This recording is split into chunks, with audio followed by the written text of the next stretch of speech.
Hi అండి. బయట వర్షం పడుతుంది. వేడివేడిగా ఏదైనా చేయాలని ముందుగా వచ్చే ఆలోచన మిరపకాయ బజ్జీ అండి. నేను మిరపకాయ బజ్జీ చేశాను. వేడివేడిగా మిరపకాయ బజ్జీ ఎలా చేయాలో చూద్దామండి. ఫస్ట్ ఒక కప్ ఆఫ్ శనగపిండి తీసుకోవాలండి. తర్వాత అదే కప్పుతో 1/4 ఆఫ్ బియ్యపిండి తీసుకోవాలి. ఈ బియ్యపిండి వేయడం వలన దానికి క్రిస్పీనెస్ అనేది వస్తుందండి. అలాగే కొంచెం ఒక చిటికెడు వంట సోడా వేసి బాగా ఈ మిశ్రమాన్ని బాగా మిక్స్ చేసుకోవాలండి. తర్వాత మనం వాడే వంట నూనెను కొంచెం వేసి ఆ పిండిని మంచిగా కలపాలి.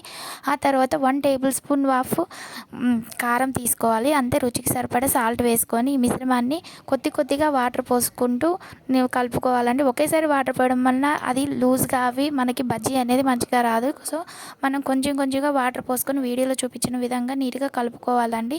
ఒక జారుడు కన్సిస్టెన్సీ వచ్చిన తర్వాత అది తీసి పక్కన పెట్టుకోవాలండి. అలానే బజ్జీ మిరపకాయలు కొన్ని తీసుకొని మనకి ఎన్ని కావాలో అన్ని తీసుకొని దాన్ని వాష్ చేసుకొని నీట్గా వాష్ చేసుకొని పక్కన పెట్టుకున్నాం కదండి. అవి ఒక్కొక్కటి తీసుకొని వాటిని మధ్యలోకి ఇలా చీల్చాలండి. చీల్చేసి దాని లోపల ఉన్న గింజలు మొత్తం తీసివేయాలి. ఈ గింజలు మొత్తం తీసేసిన తర్వాత మనం కొంచెం చింతపండు నానబెట్టుకుని ఆ రసాన్ని తీసుకొని దాంట్లో కొంచెం శనగపిండి అండ్ వాము వేయాలండి. వేసి ఈ మిశ్రమాన్ని మంచిగా కలుపుకోవాలండి. ఇది బాగా కలుపుకున్న తర్వాత ఒక్కొక్క మిరపకాయను తీసుకొని ఆల్రెడీ మనం మధ్యలోకి చీల్చినాం కదండి. మొత్తం ఆ మిరపకాయ లోపల వరకు మొత్తం మంచిగా నీట్గా పట్టించాలండి.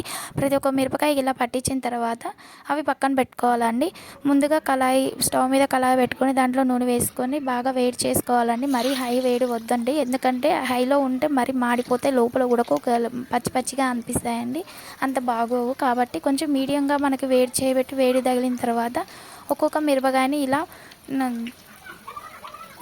నూనెలో వేయడం వలన చూడండి ఎంత మంచిగా పొంగినవో. ఇవన్నీ నీట్గా చిన్నగా పక్కకి అనుకొని మొత్తం లోపల బయట మొత్తం కాలే వరకు గోల్డెన్ కలర్ వచ్చే వరకు వేయించుకోవాలండి. ఇవి వేయించుకున్న తర్వాత వీటినన్నిటిని తీసి పక్కన పెట్టుకోవాలండి. తర్వాత మళ్ళీ కొద్దిసేపు ఆగి మళ్ళీ వేడి చేయాలండి. ఇలా 2 సార్లు వేడి చేయడం వలన మనకి లోపల అనేది మంచిగా ఉడుకుతుందండి. ఫైనల్ తర్వాత ఒక ఉల్లిపాయ కట్ చేసుకొని దాంట్లోనే కొంచెం కారం ఉప్పు కలిపి మొత్తం మిక్స్ చేసుకొని మనం ముందుగా పెట్టుకోవాలండి.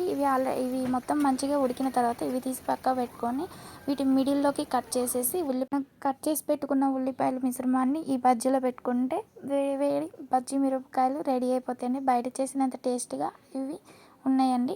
మీకు నచ్చితే